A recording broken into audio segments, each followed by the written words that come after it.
Hello दोस्तों, स्वागत है आप सभी का स्लीपी क्लासेस में। दोस्तों, इकोनॉमी के सबसे इंपॉर्टेंट करंट अफेयर्स कवर करेंगे जो जून 4th वीक से जुड़े हुए हैं। एंड दोस्तों, मैं इस वीडियो में आपको 5 इंपॉर्टेंट कोड्स भी बताऊंगा ताकि हम जगह जगह अगर हम आंसर राइटिंग वगैरह कुछ कर रहे हैं तो वहाँ काम भी आए। ठीक है दोस्तों, 5 न्यूज़ हैं और 5 मैं आपको कोड्स बताऊंगा, उनसे कुछ जो रिलेटेड ही कोड्स हैं। ऑलराइट दोस्तों, ये हमारी 5 खबरें रहेंगी, कंट्री ऑफ ओरिजिन, LIC, और एटसेट्रा। ठीक है, देखें, चलें शुरू करें। सबसे पहले दोस्तों, कंट्री ऑफ ओरिजिन। दोस्तों, कंट्री ऑफ ओरिजिन एक हमेशा ही बहुत एक कंटेंशियस इशू रहा है इंटरनेशनल ट्रेड में कि कौन सी जगह पर आपकी जो चीज़ बनी एंड अकॉर्डिंगली कहाँ असेंबल हो रही है और कहाँ बिक रही है। तो इसी कारण से बहुत सी कंट्रीज़ इस पर जो लॉज बना देती हैं कि कौन सी चीज़ कहाँ बनी, जो डोमेस्टिक क्लासिफाई करने के लिए। क्योंकि दोस्तों, कहीं ना कहीं डोमेस्टिक जो आपकी चीज़ें बनती हैं, जो आपके घर में घरेलू जिसको उत्पाद कहते हैं, जो घर में बनाया जाता है, जो घर के द्वारा, जैसे लोगों में मान लीजिए इंडिया में इंडियन मैन्युफैक्चरर बना रहे हैं, तो ये डिसाइड करना बड़ा मुश्किल होता है कि कितना इनपुट इंडियन है, कितना बाहर का है। फॉर एग्जांपल, अगर मैं जो सारा सामान कच्चा माल चाइना से खरीद कर मैं अपने यहाँ पर असेंबल कर दूँ उसको सामान को, क्या वो इंडियन, मेड इन इंडिया कहलाएगा? तो इसीलिए देखना जरूरी होता है कि कितना प्रतिशत उसका सामान जो रॉ मटेरियल है वो भी हमारे देश में ही बना। ठीक है, गेटिंग इट? तो ये कंट्री ऑफ ओरिजिन एक इसीलिए एक इंपॉर्टेंट एक टॉपिक रहता है। ठीक है, अभी जैसे आपको पता है कि इंडिया चाइना को लेकर थोड़े से जो दिक्कतें चल रही हैं, तो इसीलिए दोस्तों यहाँ पर एक सवाल भी है, और ये सवाल UPSC एसए में भी आ चुका है। जो टॉपर थे उस साल, तो उन्होंने ये एसए लिखा था और शेयर भी किया था अपने ब्लॉग पर। ठीक है, तो ये जो बहुत ही बढ़िया एक कोट है, वो कह रहे हैं कि good fences make good neighbours, कि अच्छी दीवारें होंगी तो ही अच्छे पड़ोसी बन सकते हैं, अदरवाइज लड़ते ही रहेंगे। ठीक है, तो ये आप कितना इस पर अग्री करते हैं या डिसअग्री करते हैं, प्लीज़ कमेंट्स में बताइए। बहुत ही एक सरल सा दिखने वाला कोट, लेकिन बहुत पावरफुल कोट है ये, कि आप बिल्कुल ही अग्री करते हैं कि फेंसेस होनी चाहिए, या डिसअग्री करते हैं होनी ही नहीं चाहिए फेंसेस, कि दुनिया एक कंप्लीट एक वर्ल्ड होना चाहिए जिसमें कोई दीवारें ना हो। ठीक है, जैसे भी आप अग्री करते हैं प्लीज़ मुझे कमेंट्स में बताइए। ठीक है, ओके। तो अब यहाँ पर जैसे जो सरकारी जो एक मार्केट प्लेस है जिसको जेम कहा जाता है, जहाँ पर सरकार बहुत सारे अपने डिपार्टमेंट्स के लिए सामान प्रोक्योर करती है, सरकार ने वहाँ कह दिया कि मैंडेटरी कर दिया है कि आपको बताना होगा कि आपका कंट्री ऑफ ओरिजिन क्या है, कितना प्रतिशत आपका सामान डोमेस्टिक है या फिर कहाँ से बाहर से अगर आ रहा है तो कितना आ रहा है। प्रिंटर अगर बाहर से बनकर आ रहा है, कितना प्रतिशत सामान उसमें से बाहर से है या नहीं। ठीक है दोस्तों, तो ये जो जैसे जेम है, आपको पता है जो कॉमर्स मिनिस्ट्री द्वारा चलाया जाने वाला एक पोर्टल है। अगर आपने कुछ अगर बेचना है सरकार को तो आपको जेम पर रजिस्टर करना पड़ता है। एंड अगर आप लेट्स से कोई सरकारी डिपार्टमेंट है, आपको कुछ सामान चाहिए तो आपको जेम से ही आप खरीद सकते हैं। जेम पर ही आपको रिक्वेस्ट डालनी होगी कि मुझे ये सामान चाहिए, अकॉर्डिंगली जो भी सामान बेचने वाले लोग होंगे वहाँ आ जाएंगे। सरकार का अमेजॉन, हमने बहुत बार डिस्कस किया इसको अपने वीडियोज़ में। ओके, देन दोस्तों यहाँ पर है, सरकार ने लगा दिए कि बहुत सारी जगहों पर आपको मिनिमम 50% लोकल कंटेंट रखना ही होगा। दोस्तों यहाँ पे ना जैसे कई बड़े बड़े कॉन्ट्रैक्ट्स होते हैं, 200 करोड़ के कॉन्ट्रैक्ट्स हैं, तो वहाँ पर तो सरकार ने जो काफ़ी मैंडेटरी कर दिया कि 50% अगर लोकल कंटेंट होगा प्रेफरेंस मिलेगी, एंड कहीं की जगह तो मैंडेटरी करते जा रहे हैं अब। ठीक है, सरकार अपने नॉर्म्स को अमेंड कर रही है। तो अब ये क्या ये प्राइवेट कंपनीज पर भी वैलिड होगा कि अगर अमेजॉन या फ्लिपकार्ट कुछ बेच रहे हैं? अभी तो नहीं, लेकिन हाँ सरकार कह रही है कि वहाँ पर भी ये टैग लगाया जाए कि कम से कम बताया जाए जो ये सामान जो एक आम नागरिक खरीद रहे हैं वो आम नागरिक सामान कहाँ बना था, वो कंट्री ऑफ ओरिजिन क्या थी। ठीक है, तो ये एक स्टेप है थोड़ा ये जो डोमेस्टिक जो मैन्युफैक्चरिंग को बढ़ाने के लिए। ठीक है, और आत्मनिर्भर भारत बनाने के लिए चाइना से जो हमारी अभी जद्दोजहद चल रही है, उसके तहत भी यहाँ पर चाइना को भी सामान को थोड़ा जो ऐसे कि लोगों को कम से कम अवेयर कराया जाए कि ये सामान जो आप खरीद रहे हैं वो चाइनीज़ है, कि खरीदें उसको ना खरीदें वो लोगों की चॉइस छोड़ देंगे। तो लेकिन अभी तो यहाँ पर सरकार चाहती है लोगों को अवेयर करना टैक्स के थ्रू। दोस्तों मैं यहाँ पे ना चाहता हूँ कि एक और साथ में थॉट एक्सपेरिमेंट, एक और साथ में थोड़ी सी मेहनत करूँ। ठीक है, यहाँ पर कि ना जैसे जो प्रीवियसली जो 1850 में इमेजिन जापान में हुई थी, मेजाई रेस्टोरेशन बोलते हैं, वहाँ पर भी बहुत सारी डोमेस्टिक मैन्युफैक्चरिंग शुरू कराई गई थी। ठीक है, और इस पे UPSC ने सवाल भी पूछा, 2013 के मेंस में सवाल आया था मेजाई रेस्टोरेशन में, किस तरह से डोमेस्टिक मैन्युफैक्चरिंग शुरू हो गई थी। देन US में जब आपको पता है कि जब बहुत ग्रेट डिप्रेशन आया था, जॉब चली गई थी, मैन्युफैक्चरिंग नहीं होती थी, न्यू डील नामक एक चीज़ आई थी, तो वहाँ पर जिस सरकार ने बहुत सारे प्रोजेक्ट्स बनाने शुरू किए और डोमेस्टिक लेबर, डोमेस्टिक सामान की ही बात होती थी। एंड देन उसके बाद जैसे जो चाइना में जिनको माओ रिफॉर्म्स कहते हैं, तो 1970s के आसपास जब चाइना ने मैन्युफैक्चरिंग की एक होड़ शुरू करी और बहुत अग्रेसिव एक मैन्युफैक्चरिंग हाउस बन गया, तो वहाँ पर कैसे चाइना ने जो डोमेस्टिक की बात की थी। एंड देन जो इजराइल में 1990s में स्टार्टअप रेवोल्यूशन, कि डोमेस्टिक जो स्टार्टअप्स को सरकार कैसे प्रमोट करती थी, इन सब से हम बहुत कुछ सीख सकते हैं, आत्मनिर्भर भारत बना सकते हैं दोस्तों। ठीक है, एंड जैसे मैं आपको चाहता हूँ ऐसे बात बताना, स्लीपी क्लासेस भी हम कंप्लीटली आत्मनिर्भर भारत बनाने के लिए एक जो पूरी मुहिम चलाई है, गाँव में अगर टैलेंट बसा है तो उस टैलेंट तक हम नॉलेज पहुँचाएं ताकि वो देश के टॉप मोस्ट ऑफिसर्स बन सकें एंड अवेयर सिटीजन बन सकें। ठीक है दोस्तों, चलिए अब दोस्तों यहाँ पर हमने एक WTO का एक एडवांस लेक्चर भी डाला हुआ है। आप सिंपली सर्च करेंगे अगर कि WTO स्लीपी क्लासेस, आपको लेक्चर दिखेगा। ये वाला लेक्चर है जैसे जो इस शक्ल में नजर आता हो, ठीक है, ऑरेंज बैकग्राउंड एक्सेट्रा, तो वो लेक्चर है, काफी डिटेल्ड लेक्चर है। WTO का बेसिक लेक्चर भी देखें, देन उसके बाद ये भी देख सकते हैं, आपको काफी ज्यादा चीजें क्लैरिटी मिलेंगी कि ग्लोबल ऑर्डर कैसे चल रहा है, सामान कैसे आता जाता है। ऑलराइट दोस्तों, चलिए अब अगला यहाँ पे एक जो बहुत इंपॉर्टेंट एक जैसे न्यूज़ थी कि LIC IPO के बारे में एक्सप्लेन था इंडियन एक्सप्रेस में, तो उसके कुछ फायदे कुछ नुकसान, तो लेकिन यहाँ पे मैं आपको थोड़ा और उसके बाद चाहता हूँ बताना। पहले उसके पहले कोड देखते हैं कि जो इंश्योरेंस से जुड़ा हुआ सेंस ये कोड है, तो बात करते हैं कि ऐसे कोई लाइफ में जो आपकी इंश्योरेंस है, जो सच में आपकी इंश्योरेंस है, वो क्या है, आपका आज का कर्म। अगर दोस्तों आप आज अच्छा कर्म करते हैं तो आपका आने वाला कल है जो, वो आपको शुक्रिया अदा करेगा कि आपने जो बीत गया था कल, उसमें मेहनत की थी और उसमें आपने बहुत अच्छे कर्म किए थे, ताकि और उसी का आप आज अच्छा फल भुगत रहे हैं। ठीक है जी, एग्जाम्स में तो बहुत ज़्यादा इंप्लीमेंट होता है, जितना आप आज मेहनत करेंगे उतना एग्जाम्स आपके आराम से निकल जाते हैं। ठीक है, उतना एग्जाम में आप थोड़ा थैंकफुल हो जाते हैं कि मैंने अच्छा काम किया। तो इसीलिए ज़रूरी है कि हम अच्छा कंटेंट भी कंज्यूम करें दोस्तों। हमारे पास देखो, जो अगर आप एस्पिरेंट हो तो वक्त बहुत ही कीमती होता है, आप बार बार चीज़ को नहीं कर सकते। इसीलिए हम हमेशा से बोलते हैं कि आपका जो इनपुट है वही आपका आउटपुट डिसाइड करेगा। अगर आप गार्बेज इन कर रहे हैं तो गार्बेज ही आउट आएगा, तो इसलिए गार्बेज को इन नहीं करना दोस्तों, अच्छा कंटेंट ही आप कंज्यूम कीजिए। एंड स्लीपी क्लासेस में भी हम टोटली इसी से ड्रिवन है कि हम अच्छा कंटेंट को इनपुट करें, अच्छा कंटेंट ही बच्चे पढ़ें और रैंक निकालें। ठीक है, ओके चलिए अब यहाँ पे 2020 के जब बजट अनाउंस हुआ तो फाइनेंस मिनिस्टर जी ने कहा था कि हम LIC को चाहते हैं बेचना, तो कितना बेचेंगे कितना नहीं वो भी डिसाइड नहीं हुआ। 5 से 10% भी बेचेंगे तब भी बहुत भयंकर बड़ा IPO मार्केट में आएगा, तो इसीलिए सरकार चाह रही है कि थोड़ा डिसइन्वेस्ट किया जाए। टोटल सरकार का कंट्रोल है अभी LIC पर। तो LIC का क्विक इतिहास जान लेते हैं।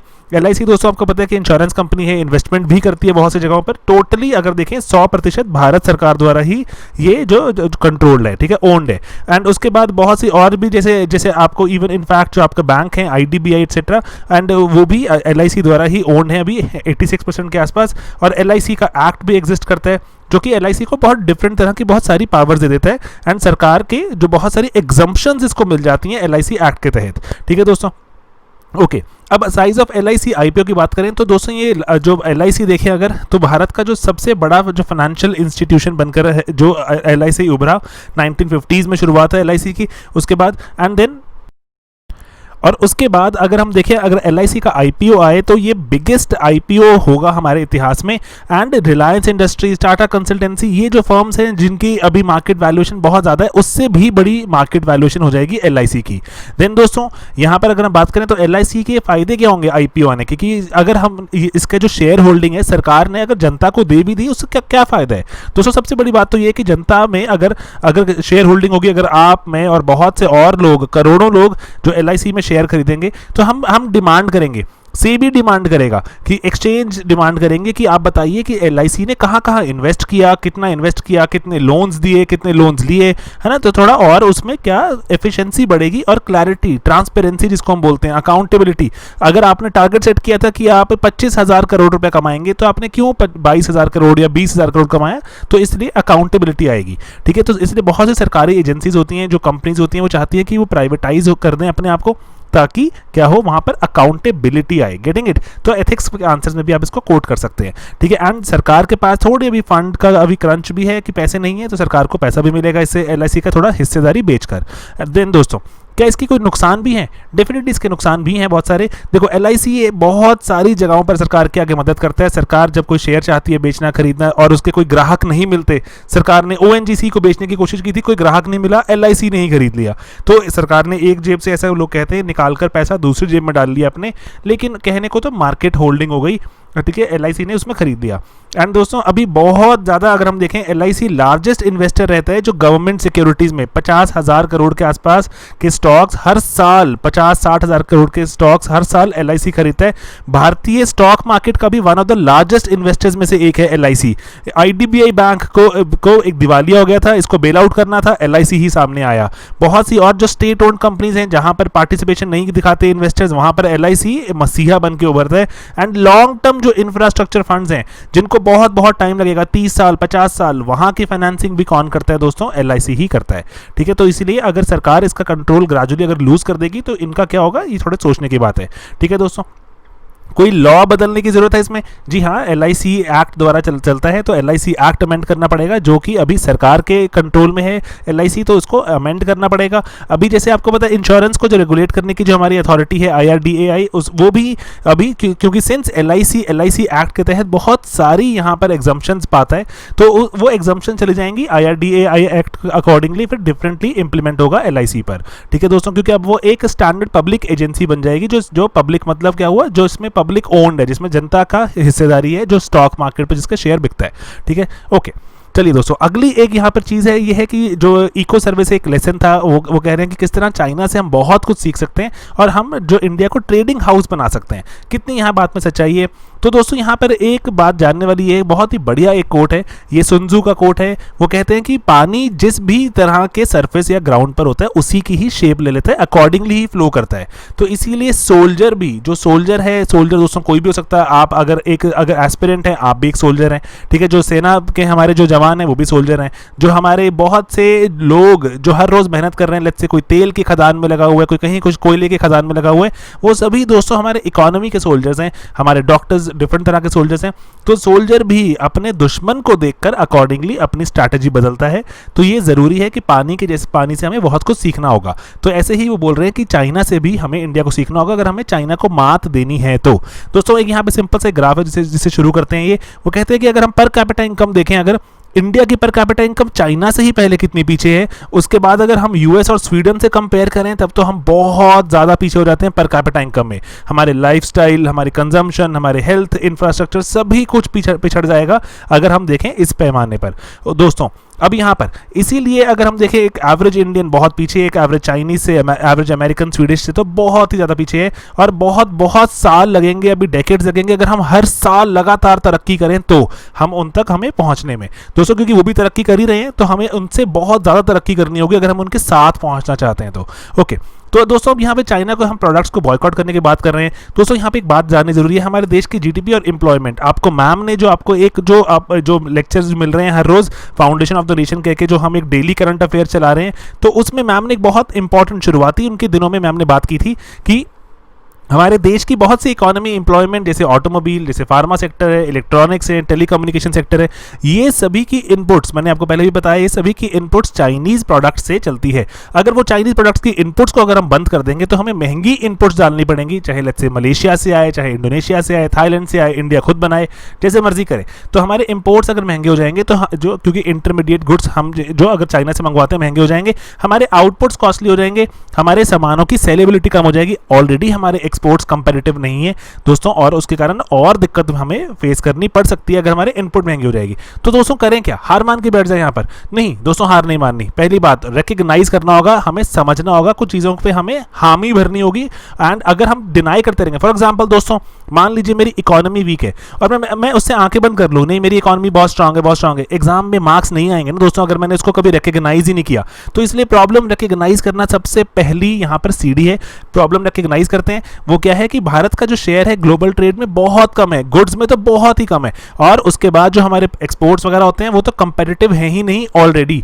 ठीक है, वो ऑलरेडी बहुत महंगे बनते हैं। उसके बाद एनालाइज करते हैं कि ये बॉटलनेक्स क्या हैं, कि क्यों ऐसा होता है, ये कौन सी चीज़ें जिसको रोक रही हैं। हमारे देश के इंफ्रास्ट्रक्चर की बात करें हम, रिलायबल इलेक्ट्रिसिटी, लॉजिस्टिक, जैसे कि सामान यहाँ से वहाँ ले जाना, रेगुलेशंस ही बहुत है ना। और उसके बाद कोई कॉन्ट्रैक्ट्स, अगर कोई कॉन्ट्रैक्ट पूरा नहीं करता उसको कोई कोर्ट केस चलते रहते हैं सालों साल। तो ये सब चीज़ें इसको हम एनालाइज करें एंड देन उसको उसके बाद रिफॉर्म करना शुरू करें। एकदम से बोलना कि हम नहीं करेंगे, फॉर एग्जाम्पल जैसे बच्चे करते हैं, हम मान सकते हैं उसको कि जैसे अब बच्चे कभी नाराज हो जाते हैं, मैं खाना नहीं खाऊंगा, है ना। तो वो क्या वो सोल्यूशन है? आपको अगर आपको सच में पापा मम्मी से कुछ सामान चाहिए, आप ग्रेजुअली आप क्या करते हो, रिकग्नाइज करते हो कि पापा मम्मी को कैसे समझाया जाए, है ना। तो अकॉर्डिंगली आप उनको बात समझाते हो, तभी आपका प्रोडक्ट मिल जाता है। अगर आप बोलते नहीं मैं खाना नहीं खाऊंगा, तो लॉन्ग टर्म सोल्यूशन नहीं ना, हर बार आप ऐसा नहीं कर सकते। इसको हम क्या बोलते हैं, नी जर्क रिएक्शन।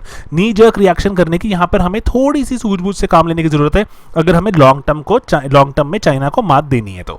ऑलराइट दोस्तों, तो यहाँ पर सेक्टर वाइज रिफॉर्म करने होंगे। फॉर एग्जाम्पल बहुत ही अच्छा एग्जाम्पल लिखा एक बार में कि अगर टेक्सटाइल के एक्सपोर्ट्स को इंप्रूव करना है तो हमें प्रोडक्टिविटी इंप्रूव करनी होगी, कॉटन के प्लांट्स की, बीटी कॉटन एटसेट्रा, किस तरह से हम किसानों तक पहुंचाएं ताकि प्रोडक्टिविटी इंक्रीज हो। ट्रेड नेगोशिएशंस कैसे इंक्रीज करें, बायलैटरल, है ना, कंट्रीज के साथ, मल्टीलेटरल, प्लूरिलेटरल, मतलब कि बड़े बड़े प्लेटफॉर्म्स पे जाके कैसे हम बहुत सारी और नेगोशिएशंस करें, हमारा ट्रेड बढ़ाएं। तो उसके बाद ही अगर हम बोलें कि हमें चाइना से टक्कर लेनी है तो बात बन सकती है, एंड अकॉर्डिंगली हमें उनके काबिल, उनके सामने बिल्कुल, अदरवाइज अभी हम हो जाएंगे पीछे। तो हम ऑलरेडी दोस्तों, हम जैसे हमने ग्राफ में देखा, हमारा इको सर्वे में बताते हैं हम बहुत पीछे हैं। इसीलिए हमें अगर उनसे टक्कर लेनी है तो हमें पहले बहुत ज़्यादा हमें तेज काम करना होगा, एंड अकॉर्डिंगली ही हम उनके सामने एकदम नेक टू नेक खड़े होंगे, तभी ही हम टक्कर ले सकते हैं। ठीक है दोस्तों, इसीलिए यहाँ पर ज़रूरी है दिमाग में रखें कि हम चाइना को भी रजिस्टर करवाएं कि हमारे कुछ नॉन नेगोशिएबल कोर कंसर्न्स हैं। आप ऐसे नहीं कभी भी हमारी बाउंड्रीज में घुस जाएं और बोलें कि क्लेम कर ले हमारी बाउंड्रीज है, ऐसा नहीं हो सकता। नॉन नेगोशिएबल है, ठीक है, उसको रिस्पेक्ट करें। एंड देन उसके बाद जैसे ग्लोबल वैल्यू चेन चल रही है, गाड़ियां बनती हैं, एक कुछ पार्ट कहीं बन रहा है, कुछ पार्ट कहीं बन रहा है, तो उसी को मल्टीनेशनल कॉर्पोरेशन बना रही हैं। तो रिफॉर्म करके अपने सेक्टर्स को यहाँ पर इंप्रूव करें एंड कंपनीज को इन्वाइट करें, आप यहाँ पर आइए। नी जर्क रिएक्शन एकदम से बस कर दीजिए, नहीं, ऐसा करने से हमारा ही नुकसान होगा। लॉन्ग टर्म में हम ऑलरेडी पीछे हैं, लॉन्ग टर्म में और पीछे हो जाएंगे। इसीलिए सोच समझकर सूझबूझ से काम करना होगा दोस्तों हम सभी को। ऑलराइट दोस्तों, अब यहाँ पर अगली एक न्यूज़ है, ये NCLAT की न्यूज़ है कि वहाँ पर किस तरह से ऑर्डर सेटिसाइड कर दिए। लेकिन यहाँ पे कुछ इंपॉर्टेंट बातें थी, मुझे लग रहा था बताना आपको। उसके पहले एक कोट है कि वो कह रहे हैं कि एक बुरी कंपनी अच्छे मॉडल्स को बाहर कर सकती है। आपके जैसे संगत पे भी हो सकता है ये, ठीक है। अगर आपकी संगत अगर खराब है तो क्या होगा, आपके मॉरल्स करप्ट हो जाएंगे। अगर आप बुरी कंपनी का पार्ट हैं, एक बैड कंपनी में आपकी जॉब लग गई तो भी आपको बहुत कॉम्प्रोमाइज़ करना पड़ेगा। यूपीएससी अत्यंत तरह के एथिक्स के केस स्टडीज बना के पूछ चुका है इस पर कि किस तरह से आप जब बुरी कंपनी में जब जॉब करते हैं या एक बुरी ऑर्गेनाइजेशन का पार्ट होते हैं, किस तरह से आपको कॉम्प्रोमाइज़ करना पड़ता है। तो आपको कॉम्प्रोमाइज़ करना चाहिए या नहीं, ठीक है। सिंपल ये कोड बनाकर यूपीएससी आपसे सवाल पूछ सकते हैं, बैड कंपनी इन, गुड मॉरल्स आउट। तो आप इसको कैसे एक्सप्लेन करेंगे या कैसे इस पे इसका वे आउट क्या हो सकता है। ऑलराइट दोस्तों, प्लीज़ मुझे कमेंट्स में बताइए सभी कोड्स को। आगे ये कोड्स वाला जो एक्सरसाइज अगर अच्छी रही तो हम इसको कंटिन्यू करेंगे और बहुत सारे कोड्स और भी कर सकते हैं। ओके दोस्तों, यहाँ खबर क्या थी कि जो नेशनल कंपनी जो लॉ एपेलेट ट्रिब्यूनल होता है, जो कि आप जैसे IBC हमारे जो इंसॉल्वेंसी कोई कंपनियां दिवालिया हो जाती हैं तो उनके दिवालिया होने का पूरा प्रोसेस है। तो उसके तहत जो नेशनल कंपनी लॉ ट्रिब्यूनल जो चलता है, जो उसकी अपील हो जाती हैं। फॉर एग्जांपल अगर कुछ NCLT ने कुछ ऑर्डर दिया, वो मुझे पसंद नहीं आया, तो मैं उसको अपील कर सकता हूँ, एपेलेट ट्रिब्यूनल में चले जाते हैं, ठीक है। तो इसलिए मैं यहाँ चाहता हूँ कि वो वाली से बातें छोड़ें कि क्या हुआ क्या नहीं हुआ। यहाँ पर कुछ इंपॉर्टेंट पॉइंट्स हैं, दिमाग में रखें। जैसे एक है वाटरफॉल मैकेनिज्म। दोस्तों वाटरफॉल मैकेनिज्म हमें पेपर में पूछा जा सकता है कि क्या चीज़ है ये।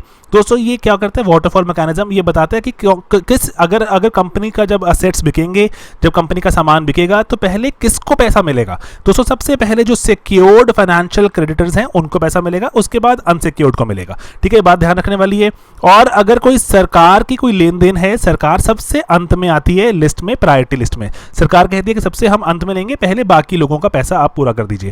एंड दोस्तों उससे भी ऊपर टॉप मोस्ट प्रायोरिटी, सबसे पहली प्रायोरिटी किसकी है, जो सिक्योर्ड और अनसिक्योर्ड में तो चलो सिक्योर्ड सबसे ऊपर है, लेकिन उसके भी ऊपर कौन है, अगर किसी के जो सैलरीज ड्यू हैं, जो भी कंपनी के एसेट्स बिकेंगे उसमें सबसे पहले किसी के ड्यूज हैं, जैसे कोई वहाँ पे काम करते हैं लोग, ठीक है, उनकी salaries, provident fund, pension, retirement, gratuity fund, सबसे पहले वो पे किया जाएगा। उसके बाद ही सिक्योर्ड जो क्रेडिटर्स होंगे, देन अनसिक्योर्ड को, ठीक है। एंड अंत में आएगी आपकी सरकार, ठीक है। तो ये ऑर्डर थोड़ा दिमाग में रहे ताकि मल्टीपल चॉइस क्वेश्चन बने, हमें थोड़ी क्लैरिटी रहे। दोस्तों NCLAT के बारे में जान लेते हैं। जो एपेलेट ट्रिब्यूनल है ये जो हमारा कंपनीज एक्ट के 2013 के तहत बनाया गया था, ठीक है दोस्तों। और एक और इंपॉर्टेंट बात है कि जो कंपटीशन कमीशन ऑफ इंडिया रहता है, अगर वो भी कोई ऑर्डर पास करता है और जिस कंपनी पे पास किया उस कंपनी को लगता है कि नहीं ये ठीक ऑर्डर पास नहीं किया CCI ने, मुझे इसके खिलाफ अपील करनी है, तो उसके खिलाफ अपील भी हम NCLAT में कर सकते हैं, ठीक है दोस्तों। देन NCLT के बारे में जान लेते हैं। NCLT भी हमारा कंपनीज एक्ट के तहत ही बनाया गया था एंड ये भी एक एडजुडिकेटिंग अथॉरिटी है। कौन सी दो चीजों पर काम करती है ये, जो एक तो कंपनीज पर and then limited liability partnerships पर, गेटिंग इट। तो उसके बाद भी जैसे हमारे यहाँ पे डेट रेजोल्यूशन ट्रिब्यूनल्स भी होते हैं, DRTs बोलते हैं। DRTs हमारे जनरली उन चीज़ों पे काम करते हैं जहां पर हमारी लायबिलिटीज अनलिमिटेड होती हैं, ठीक है, या तो अनलिमिटेड वाली पार्टनरशिप हो या फिर हमारे सोल प्रोप्राइटर्स हो, तो वहां पर DRTs में केस जाते हैं, ठीक है। थोड़ा बात दिमाग में रखना कि इराडी जो कमेटी थी उनके तहत ही इसका गठन किया गया था, ठीक है। NCLAT कंपनीज एक्ट के तहत बनाई गई थी। ये सिंपल छोटी छोटी सी छुटपुट खबरें और जो चीज़ें हमें दिमाग में रखनी चाहिए ताकि हमारे एग्जाम में नंबर ना कम हो जाए। ठीक है दोस्तों, देन एक हमने न्यूज़ पहले भी कवर की थी, दोबारा कवर कर रहा हूँ मैं थोड़ा और डिटेल में कि भारत के फॉरेक्स रिजर्व्स बढ़ते ही जा रहे हैं। बहुत ही अच्छी बात है, टचवुड बढ़ते रहे हमेशा। ठीक है, तो हमारी इकॉनमी के लिए यहाँ पे क्या इसके सिग्निफिकेंस एक्सेट्रा। सबसे पहली बात दोस्तों, अगर ये हमारे एग्जाम में भी इंप्लीमेंट होती है कि अगर हम तैयार हैं दोस्तों तो डरने की जरूरत नहीं है। ठीक है, एग्जाम में आप अच्छे से अगर आप तैयार होके गए हैं, बहुत सारे मॉक टेस्ट सॉल्व करके गए हैं और अच्छी आपकी प्रिपरेशन है, डरो मत। डरोगे तो परफॉर्मेंस कम ही हो जाएगी। इसीलिए अगर हमारे देश के रिजर्व्स बढ़ रहे हैं, डरने की जरूरत नहीं है दोस्तों, और अग्रेसिवली काम करते हैं और देश को आगे लेके चलते हैं। ठीक है, गेटिंग इट। तो सिंपल सी चीज़ है कि अगर प्रिपरेशन है तो डर बाहर। ठीक है दोस्तों, ओके दोस्तों, $500 बिलियन क्रॉस कर लिया हमने पहली बार। और ये जैसे हमने लास्ट टाइम हमने प्रीमिक्स में भी कवर किया था कि आधा trillion dollar first time cover किए। और अगर हम देखें इंपोर्ट्स, अगर हमें जो पैसा चाहिए होता है, जो हमें डॉलर्स खर्चने पड़ते हैं इंपोर्ट्स के लिए, हम 12 महीने के अब इंपोर्ट्स कर सकते हैं। हमारे पास इतना इनफ अभी जो पड़ा हुआ है रिजर्व में। ठीक है दोस्तों, एंड देन ये ऐसा हुआ क्यों, ये ऐसा क्यों नहीं हुआ, तो ये देखते हैं। क्योंकि हमारे दोस्तों अभी थोड़ा जो कैड है, एक तो कैड भी लो हो गया, एंड देन उसके बाद हमारे देश में foreign direct investment FDI FPI भी बहुत अच्छी खासी आई लास्ट कुछ महीनों में। तो इस कारण से भी हमारे देश में अभी ये क्रॉस हो गया $500 बिलियन। ठीक है दोस्तों, तो FDI थोड़ा अपस्विंग में है क्योंकि बहुत सी इंटरनेशनल कंपनीज हैं, वो अभी चाहती हैं डाइवर्सिफाई करना, इन्वेस्ट करना। वो जैसे सिंपली चाइना भी नहीं चाहती सबको सामान रखना, तो जगह जगह जो डाइवर्सिफाई कर रही हैं इस कारण से दोस्तों। लेकिन यहाँ पे एक फैक्ट है कि एक चाइनीज़ कंपनीज भी हैं जो इंडिया में इन्वेस्ट कर रही हैं। तो अब हम उनका क्या करें? चाइनीज़ कंपनीज अगर चाइना से बाहर निकलना चाहती हैं तो उनको आने दें या रोक लें, है ना, मैटर ऑफ डिबेट। आप बताइए मुझे कमेंट्स में, बहुत सारे कमेंट्स चाहिए मुझे आपके। ओके दोस्तों, यहाँ पर अभी देखिए, अगर फॉरेक्स की बात करें तो इसमें क्या क्या क्या रहता है? Cash, bank deposit, bonds. RBI में अगर इंटरनेशनल किसी चीज़ में है, ठीक है, जो करेंसीज कौन सी वाली करेंसीज होती हैं? जो इंडिया की नेशनल करेंसी है, जो कि रुपी है। उसके सिवा किसी भी चीज़ में अगर RBI के पास कैश है, बैंक डिपॉजिट, बॉन्ड्स या कोई भी और फाइनेंशियल एसेट्स, तो वो हमारे काउंट होने शुरू हो जाएंगे फॉरेक्स की तरफ। ठीक है, तो कौन मैनेज करता है हमारे देश का forex? Reserve bank of India naturally, है ना। एंड देन उसके बाद 4 कैटेगरीज में रहते हैं फॉरेन करेंसी एसेट्स। मैंने आपको बताया कौन से गोल्ड, SDR और RTP। ये जो SDR RTP, ये IMF का लेक्चर है हमारी साइट पर, हमारे जो YouTube चैनल पर। आप वो IMF का लेक्चर भी लगाएं and accordingly you will get a lot of clarity कि SDR RTP क्या होते हैं। बहुत से बच्चे नहीं जानते, एग्जाम में सवाल पूछे जाते हैं एंड देन थोड़ी दिक्कत हो जाती है। ठीक है दोस्तों, एंड देन फॉरेक्स कैलकुलेशन में देखें तो ये कुछ बातें ध्यान रखने वाली हैं कि अगर IIFC जो एक हमारे देश में रहता है, इंडिया इंफ्रास्ट्रक्चर फाइनेंस कंपनी, तो इंडिया को वहाँ पे RBI को मैंडेटरी है कि वहाँ पर पैसे इन्वेस्टेड रखने हैं। क्योंकि मुसीबत के वक्त में हमने जैसे 1991 में भी वहाँ से पैसा बोरो किया था, क्योंकि हमने ऑलरेडी वहाँ इन्वेस्ट किया हुआ था, तो हमें पैसा मिल भी गया था। देन दोस्तों SDRs हैं। SDRs अकॉर्डिंगली भारत सरकार ने IMF के साथ संधि की हुई है, तो उसके तहत हमें जो हमारे फॉरेक्स में काउंट होते हैं, मैं आपको डिटेल में जाके बता रहा हूँ, वहाँ पे IMF के लेक्चर में आपको मिल जाएगा। एंड देन भारत ने SAARC कंट्रीज के साथ स्वैप अग्रीमेंट भी किया हुआ है। आप अगर सर्च करेंगे दोस्तों, इतना कंटेंट क्रिएट कर चुके हैं हम, आप सिर्फ फॉरेक्स स्वैप करके आगे स्लीपी क्लासेस लिख दीजिएगा, आपको फॉरेक्स स्वैप पर आपको एक पूरा डिटेल्ड एक लेक्चर मिल जाएगा, बहुत जल्दी समझाया हुआ है। ठीक है, तो लिखते रहिए जो आपको लेक्चर में, आप रिविजिट भी कर सकते हैं इस लेक्चर को कि कौन सी चीजें आपको सर्च करनी है और आपको वापस जाके उनको जानना है। जान लेंगे तो एग्जाम क्रैक करने के करीब पहुंच रहे हैं। Getting it? तो ये जो SAARC कंट्री था फॉरेक्स स्वैप अग्रीमेंट, इसके बारे में जान सकते हैं। एंड देन दोस्तों बहुत सी और अगर जो चीज़ें देखें हम, तो हमारे देश में जैसे नॉन US करेंसीज में भी हम यूरो, स्टर्लिंग, येन, ऑस्ट्रेलियन डॉलर एक्सेट्रा को भी हम अपने रिजर्व में रखते हैं, क्योंकि उनसे भी हम कुछ सामान खरीदते रहते हैं। ऑलराइट दोस्तों, तो ओके। बाकी अब RBI के बुक्स में देखें, करंट अकाउंट, कैपिटल अकाउंट में हमारे देश में FDI नजर आता है, पोर्टफोलियो इन्वेस्टमेंट्स भी हैं, ADR GDR भी इसका पार्ट बनेंगे। ठीक है, बैंकिंग कैपिटल में NRI के पैसे हैं, short term credit, external assistance, हमें कोई बाहर से कोई कंट्री पैसा दे रही है, अगर हमारी कंपनीज बाहर से पैसा बोरो कर रही हैं, ECBs, कैपिटल अकाउंट में अगर हमारे कुछ अगर लॉन्ग टर्म में पैसा पड़ा हुआ है एंड अगर कोई वैल्यूएशन बदलती है, लेट्स से मेरे पास $100 मान लीजिए पड़े हुए थे, या फिर लेट्स से अब 100 यूरो पड़े हुए थे, 100 यूरो की वैल्यू लेट्स से पहले थी $100, अब बढ़कर लेट्स से हो गई $120, तो वैल्यूएशन बदल गई, तो अकॉर्डिंगली मेरे फॉरेक्स भी ऊपर नीचे होते रहते हैं। Getting it? तो बस ये बाकी फॉरेक्स पर भी है और फॉरेक्स स्वैप पर भी हमारे पास एक लेक्चर अवेलेबल है, वो भी आप देख सकते हैं। ठीक है दोस्तों, बस लेक्चर खत्म, मार्केटिंग शुरू। 5 कोर्स थे, 5 कोर्स पे अपने विचार प्रकट कीजिए। मैंने आपको कुछ चाइना के बारे में कुछ सवाल पूछे, एटसेट्रा एटसेट्रा। थोड़ा ये मैं चाहता हूँ लेक्चर्स में हम थोड़ा इंगेजमेंट बढ़ाएं, आप सवाल पूछें, हम रिप्लाई करें, ठीक है दोस्तों। ओके, तो यहाँ पर 2021 में एक बहुत ही इंपॉर्टेंट है, अगर आप मेंस 2020 के अगर आप एस्पिरेंट हैं तो 2020 मेंस के लिए एसए का कोर्स भी है जो सर ने शुरू कर दिया है, क्योंकि बहुत से बच्चों ने कहा था कि आप आंसर राइटिंग करवा रहे हैं अगर पीसीएम जो आप अगर मेंस की जीएस की, तो एसए की भी कराइए, ठीक है दोस्तों। तो एसए के लेक्चर शुरू हो जाते हैं 22 जून को, 27 जून को थोड़ा कुछ लेक्चर्स मिलेंगे पहले, देन उसमें जो थीसिस प्रैक्टिस करनी है आपको कि किस तरह से मैं जो कॉन्सेप्ट को पहले जो एसए में लिखा हुआ उसको समझूं एंड उस पर कुछ मैं थोड़ा थोड़ा ड्वेल करना शुरू करूं, थोड़ा सोचना शुरू करूं, एंड देन एसए का पहला टेस्ट हो जाएगा, उसके बाद test 2, then test 3 and test 4। 4 test है इवैल्यूएट करके आपको मिलेंगे, बहुत ही सुपर कॉस्ट इफेक्टिव है। अभी जो संडे तक इसको आप एनरोल करते हैं, थोड़े से शायद इसमें डिस्काउंट भी चल रहा है अभी, तो वो भी फायदा उठाएं, ठीक है। ऑलरेडी दोस्तों कॉस्ट इफेक्टिव कोर्सेज हैं, क्योंकि हम बहुत छोटे छोटे आपको पैकेट्स में बना के चीज़ें देते हैं ताकि जिसको जो चीज़ चाहिए उसको वो मिल जाए। एंड जो हमारे दोस्तों हमारा सबसे बड़ा जो हमारा पीसीएम प्री प्लस मेंस का वाला पैकेज है, इतना कुछ उसमें answer writing, pre test series etcetera etcetera सभी कुछ अगर हम आपको 19,999 में दे सकते हैं दोस्तों, तो ये मेरे को खुद लगता है कि बहुत मजेदार एक चीज़ है। हम इसको कॉस्ट को और कम करें, ज़्यादा से ज़्यादा बच्चों तक पहुंचे, ताकि हम आंसर राइटिंग, क्योंकि कंटेंट तो हमारे यूट्यूब चैनल पर भी कितना बड़ा है, आंसर राइटिंग करते हैं, थोड़ा टेस्टिंग करते हैं, कंटेंट को भी अपग्रेड करते रहते हैं वहाँ पर हम अपने जो पेड प्रोडक्ट्स में, लेकिन कंटेंट हमारा यूट्यूब पर भी एकदम टॉप नॉच पड़ा हुआ है और एक से एक लेवल की चीज़ें वहाँ आपको मिल जाती हैं, ठीक है दोस्तों। एंड देन आपको सिंपली टारगेट 2021 में जाना है sleepyclasses.com पर, आपको वहाँ पर बहुत से हमारे जो प्रोडक्ट चल रहे हैं आपको मिल जाते हैं, क्योंकि हमारे बैचेस बनते रहते हैं, बंद करते रहते हैं बैचेस, क्योंकि इनटेक हो जाती है बच्चों की इनफ, तो हम बैच बंद कर देते हैं, फिर नेक्स्ट बैच अनाउंस हो जाता है अकॉर्डिंगली, ठीक है दोस्तों। बाकी pre cure, pre mix, mad, पूरा का पूरा जीएस, इतना इतना इतना कंटेंट मैं चाहता हूँ अभी हर बच्चा जो यूपीएससी एस्पिरेंट है वो यहाँ वहाँ दर दर ना भटके, एक स्टैंडर्ड सा एक रेफरेंस सोर्स बनाए, क्योंकि अब किसी भी कंटेंट की कमी नहीं है, यहाँ पर कंटेंट की कमी नहीं है, सिर्फ इंटेंट की कमी रह जाएगी। अगर होगी तो इंटेंट चाहिए एंड रैंक हम निकाल सकते हैं दोस्तों। रैंक आ रहे हैं बच्चों का, यूपीपीसीएस का रिजल्ट है अभी और काफ़ी प्रॉमिसिंग रिजल्ट है अभी। चलो मेंस का रिजल्ट है, इंटरव्यू कॉल्स हैं, लेट्स सी कि फाइनली कैसा बनता है, लेकिन रैंक 1 चाहिए। हमारे बहुत सारे बच्चों के सिंगल डिजिट रैंक आ चुके हैं, रैंक 1 चाहिए अब हमें, ठीक है दोस्तों। बाकी sleepyclasses.com टेलीग्राम चैनल पे पीडीएफ लीजिए एंड शुरू कीजिए तैयारी। लंबे लंबे लेक्चर्स नहीं बनाने की कोशिश, कि लेक्चर्स में आपको थोड़ा इंगेज करने की, थोड़ा आपको टीचिंग में और मज़ा डालने की। बाकी आप भी कमेंट्स कीजिए, बताइए आपको और क्या अच्छा लगता है या फिर क्या चाहते हैं जानना, कुछ सवाल पूछें उसके भी जवाब दीजिए आप।